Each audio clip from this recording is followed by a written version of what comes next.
Turma do propósito, e aí, meu querido irmão, que alegria poder estar com você aqui mais um dia. Estamos perseverando nesse propósito. Nós estamos na metade do livro de Deuteronômio e eu quero parabenizar você que não desistiu, que continua, independente se você está em dia ou não, você tem acompanhado o grupo. E é isso aí, meu irmão, vamos seguir e prosseguir em conhecer o Senhor.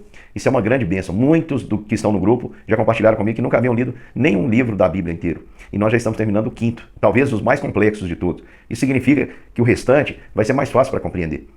E eu gostaria de chamar você para estar conosco, não desistir, continuar e também convidar mais pessoas para estarem conosco aqui juntos nesse propósito. Seja bem-vindo você que ingressou agora. Lembrando que o nosso propósito consiste em ler um capítulo da Bíblia por dia, orar todos os dias e também tentar mudar. Vamos juntos, irmãos, lá para Deuteronômio capítulo 19.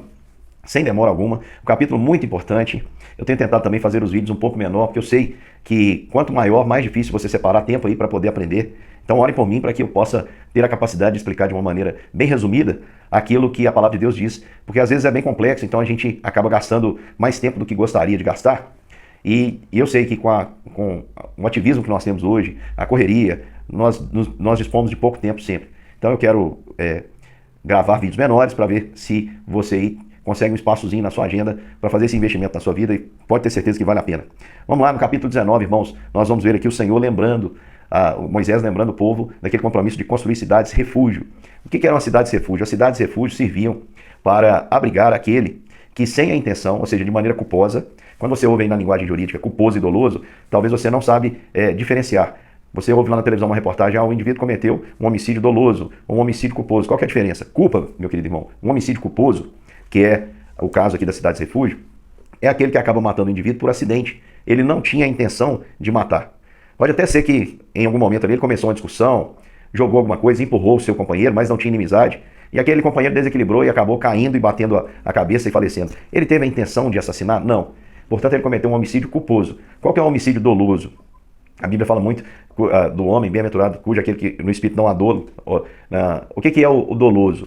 O dolo, meu querido irmão, é quando eu preparo, quando eu planejo, quando eu arquiteto e executo. Então é um mal planejado, intencionado, é aquilo que Caim fez com Abel, entenderam? Caim planejou matar o seu irmão, apesar de Deus dizer para ele, olha, desista desse ato. Caim não desistiu, ele deu lugar ao pecado que batia na sua porta, planejou e executou o seu irmão no campo. No caso de Caim, ele não poderia fugir para uma cidade de refúgio, por quê? Porque ele é réu do sangue do seu irmão. E naquele princípio estabelecido no Antigo Testamento, a lei ela era dura e pura. Tanto é que para todos os pecados havia ali sacrifícios substitutivos. Nenhum pecado poderia passar, vamos dizer, impune. Todos que cometiam pecado tinham que oferecer sacrifícios, ou seja, um animal morria em substituição, em resgate àquelas pessoas, simbolizando aquele que viria resgatá-las uma vez por todas, que é Jesus Cristo, o Cordeiro de Deus que tira o pecado do mundo. Portanto, aquele que cometesse o homicídio culposo, que é matar sem intenção, matar sem planejar, aqui tem dois exemplos, né? O versículo 4 diz, este é o caso do homicida, que tem que fugir para ali viver, aquele que feriu o seu próximo por engano, com quem nunca tiver inimizade antes, como alguém que foi com o seu próximo ao monte para cortar uma lenha, pondo força com a sua mão no machado a cortar a lenha, o ferro soltou do cabo, feriu o seu próximo e esse veio a morrer. Ou seja, não teve intenção, eles foram ali cortar a lenha, um ajudar o outro e de repente aconteceu um acidente. Naquele tempo, onde a lei servia no regime compensatório, portanto, era olho por olho, dente por dente, mão por mão, vida por vida. Aquele que havia matado, ele poderia perseguir o indivíduo e matá-lo, e esse indivíduo era chamado de vingador de sangue, que era um parente próximo ou um amigo da família, um amigo chegado. Então imagina que o indivíduo matou o outro ali, mesmo que seja por acidente, ele deveria ficar dessa forma? Não.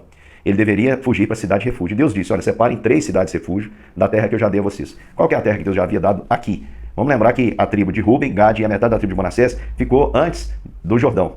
Então ali, enquanto eles estavam já assentando, criando apriscos para que os seus filhos e suas mulheres permanecessem enquanto eles entravam para conquistar a terra em nome do Senhor, para que seus irmãos também tivessem herança, ali naquelas cidades que haviam ficado, aquelas tribos, Gad, Ruben e Manassés, deveriam já existir 3 cidades refúgios. E além do Jordão, o Senhor está dizendo no versículo 8, e se o Senhor alargar o teu território como jurou a teus pais, ou seja, se o Senhor cumprir o que prometeu, vocês vão ter mais 3 cidades. Então, ao todo, eram 6 cidades refúgio. Lembrando que cada uma delas, mais à frente nós vamos lembrar os nomes, falar dos nomes das cidades, cada uma falava sobre a natureza do pecador. E essas cidades, para a qual esses homens, que tinham culpa apenas, não queriam aquele resultado, mas acabaram cometendo, participando desse ato, eles deveriam fugir para essa cidade de refúgio, onde estariam ali protegidos do vingador de sangue. Ou seja, nessas cidades de refúgio, que eram cuidadas pelos levitas, ele não poderia ser vingado. Se o vingador de sangue adentrasse a cidade e se vingasse ali, nesse caso, ele se tornaria homicida e sujeito a julgamento. Então, olha só, Por que Deus estabelece as cidades refúgio? Vamos lembrar que o número 6, que são 6 cidades refúgio, representa um homem.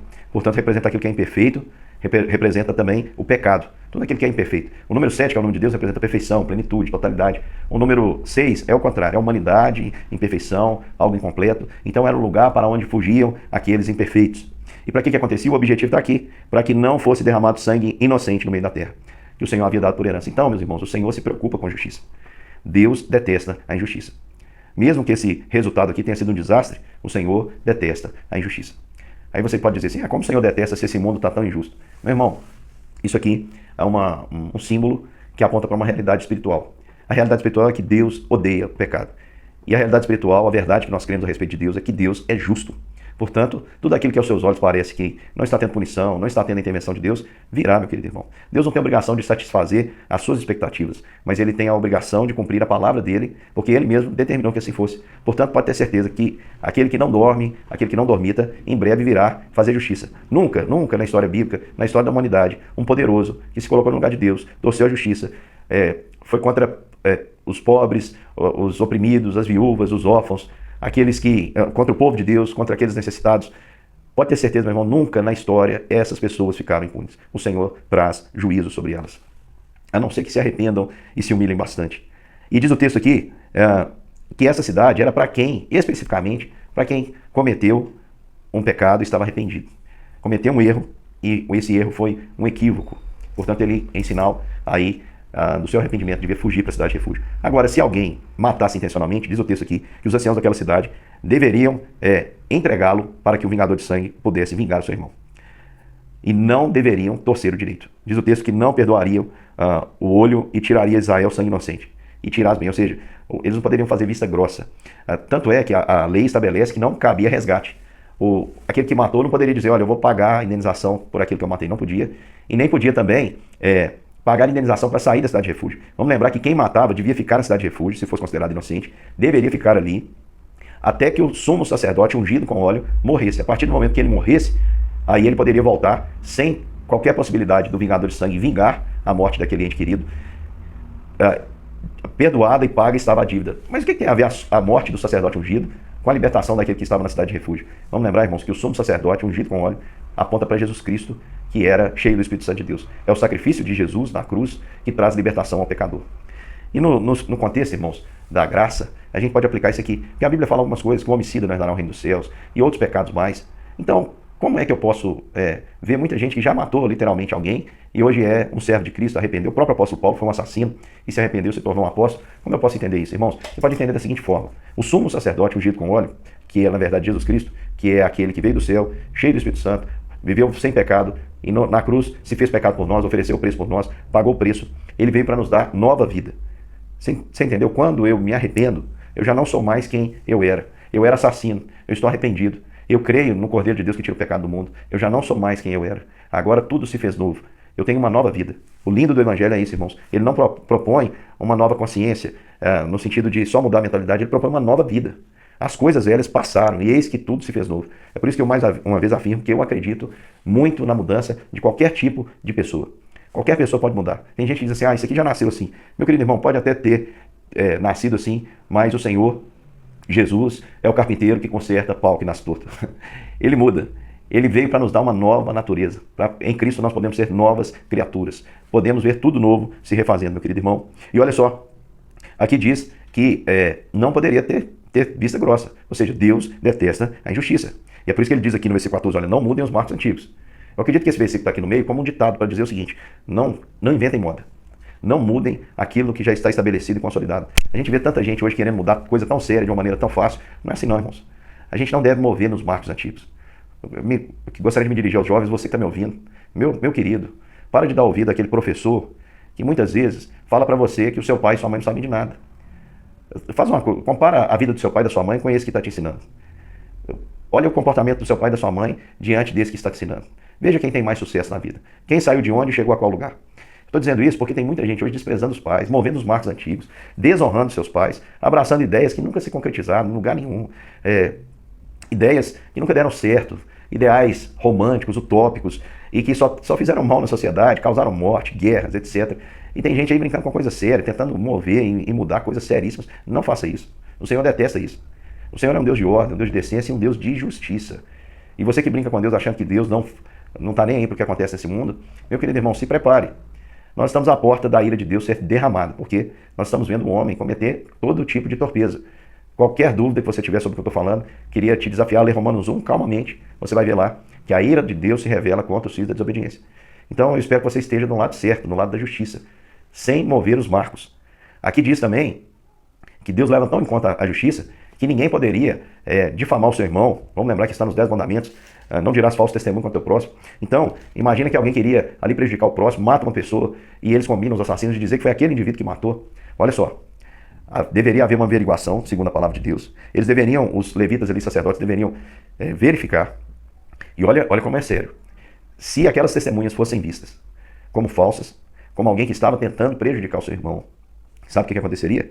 Aquilo que ela pensou em fazer com seu irmão, diz o versículo 19, deveria ser feita com ela no meio do povo. Para que aqueles que ouvem, temam, aqueles que veem, que presenciarem tudo isso, eles temam e não pratiquem tais coisas no meio do povo de Deus. Porque o Senhor, ele é justo. E o versículo 21 diz que ele não perdoará o seu olho, vida por vida, olho por olho, dente por dente, mão por mão, pé por pé, e pecador por pecador. Pastor, mas por que a gente não experimenta isso hoje? Você não experimenta, irmão? Porque Deus já cobrou toda a dívida em Cristo Jesus. Deus não nos cobra assim hoje, as misericórdias do Senhor são a causa de não sermos consumidos e elas se renovam toda manhã. Porque lá na cruz, alguém se fez maldito por mim e por você. Lá na cruz, Jesus experimentou o que nós experimentaríamos na eternidade, que é a separação total de Deus. Lá ele diz, Deus meu, por que me desamparaste? Então, meu querido irmão, o Senhor Jesus pagou o preço por mim e por você. E é por isso que hoje os nossos pecados estão perdoados. Mas para que nós alcancemos o perdão, é preciso que nós estejamos arrependidos. Se nós estamos arrependidos, o Senhor é o nosso refúgio e fortaleza, socorro bem presente no dia da tribulação.